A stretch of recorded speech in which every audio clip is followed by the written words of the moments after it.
স্বামীর নাম কখনো মুখে নিতে হয় না। স্বামীর নাম যদি কেউ মুখে নেয় তাহলে মারাত্মক বেয়াদবি এবং আল্লাহ তার উপর নারাজ হয়, এর জন্য জাহান্নাম অবধারিত। কোনো স্ত্রীর উপরে যদি কোনো স্বামী সন্তুষ্ট থাকে তাহলে আল্লাহ তাআলা সেই স্ত্রীর উপরে সন্তুষ্ট থাকে। আর জামাইকে অনেকে ভাই বলে সম্বোধন করেন, এটা উচিত না আসলে।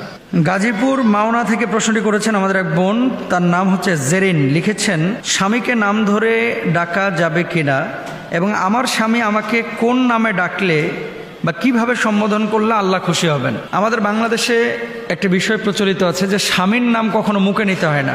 স্বামীর নাম যদি কেউ মুখে নেয় তাহলে মারাত্মক বেয়াদবি এবং আল্লাহ তার উপর নারাজ হয়, এর জন্য জাহান্নাম অবধারিত। এটা হচ্ছে 1 নম্বর চাপা, মিথ্যা কথা। 2 নম্বর আরেকটা বিষয় আছে যে হাদিসের মধ্যে আছে আল জান্নাতু তাহতা আকদামিল উম্মাহাত, মায়ের পায়ের নিচে সন্তানের বেহেশত। এটারে নিয়ে যে ফিটিং করছে বউয়ের পায়ের নিচে, স্বামীর পায়ের নিচে বউয়ের বেহেশত। মানে হাদিস বললো যে মায়ের পায়ের নিচে সন্তানের বেহেশত, এটারে নিয়ে এসে ফিটিং করছে স্বামীর পায়ের নিচে স্ত্রীর বেহেশত। জাল হাদিস, মিথ্যে কথা, কোনো ভিত্তি নাই এটার।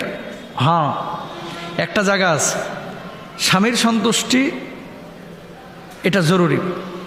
কোনো স্ত্রীর উপরে যদি কোনো স্বামী সন্তুষ্ট থাকে তাহলে আল্লাহ তাআলা সেই স্ত্রীর উপরে সন্তুষ্ট থাকে। কোনো স্ত্রী যদি স্বামীকে ভালো বলে স্বীকৃতি দেয়, আল্লাহ তাআলাও সেই স্বামীকে ভালো বলে স্বীকৃতি দেন, যদি তার ভিতরে ঈমান থাকে। এবার আসেন, নাম ধরে কেউ স্বামীকে ডাকতে পারবে কিনা। আরব বিশ্বে এটা প্রচলিত আছে এবং সূরায়ে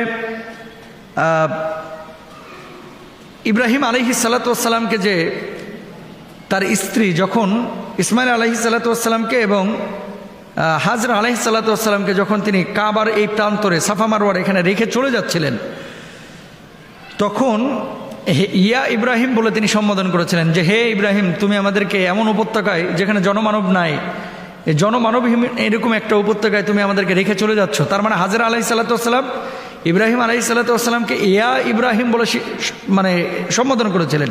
এটা জায়েজ ছিল। রাসূল আকরাম সাল্লাল্লাহু আলাইহি ওয়াসাল্লামকে স্ত্রীরা নাম ধরে ডাকতেন না, কিন্তু আরব বিশ্বের সমস্ত বাসাবাড়িতেই স্ত্রীরা স্বামীদেরকে নাম ধরে ডাকেন, সাহাবীদেরকেও নাম ধরে ডেকেছেন। আম্মাজান আয়েশা সিদ্দিকা রাদিয়াল্লাহু তাআলা আনহা যখন নবীজির সামনে আসতেন, নবীজি কখনো কখনো উপাধি দিয়ে ডাকতেন। কি বলতেন? হুমায়রা বলতেন, লাল পাখি, লাল ফুল, হ্যাঁ আয়েশা বলতেন। তারপরে এই ধরনের সম্বোধন দিয়ে আল্লাহ রাসূল সাল্লাল্লাহু আলাইহি ওয়াসাল্লাম আম্মাজান আয়েশা সিদ্দিকা রাদিয়াল্লাহু তাআলা আনহাকে ডাকতেন।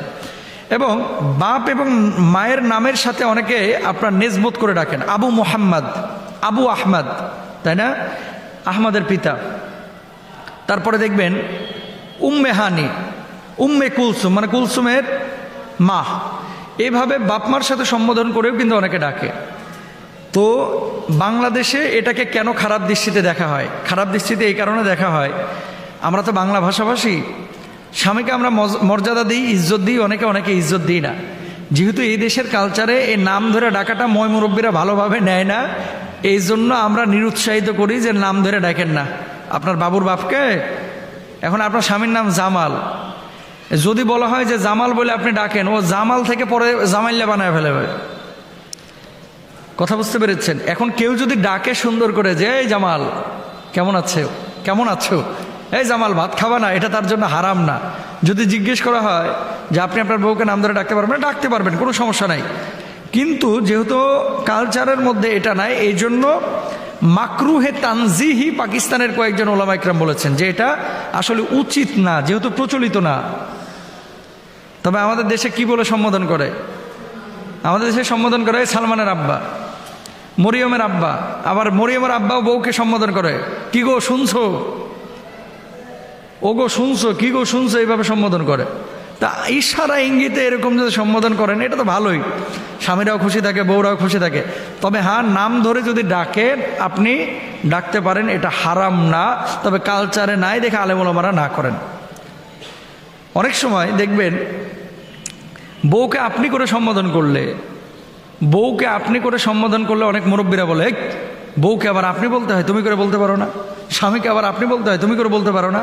অনেক স্বামী আছে আপনি শুনে খুশি, অনেক বউরা আছে আপনি শুনে খুশি, অনেকে আছে তুই বললে খুশি, অনেকে বলে তুমি বললে খুশি, তাই না? তো এখন আপনার ওয়াইফ বা আপনার হাজব্যান্ডের মেন্টালিটিটা আগে আপনাকে বুঝতে হবে যে আসলে সে কোনটা বললে খুশি হয়। আপনি সেভাবে সম্বোধন করেন। আর জামাইকে অনেকে ভাই বলে সম্বোধন করেন, এটা উচিত না আসলে। বিয়ার পরে ভাই হইতে পারে না। ওই খালাতো ভাইয়ের সাথে বিয়ে হয়েছে, কয় কি গো কালাম ভাই, মাছটা আনতে যাবা না? সুন্দর শোনা যায় না আসলে। ভাই আগে ছিল, কাজের আগে ছিল, এখন তো বিয়ে হয়ে গেছে। এখন আপনি হয় নাম ধরে সম্বোধন করেন অথবা আপনার ছেলে বা মেয়ের নাম ধরে ইন্ডিকেট করেন, এটাই ভালো। তবে নাম ধরে ডাকাটা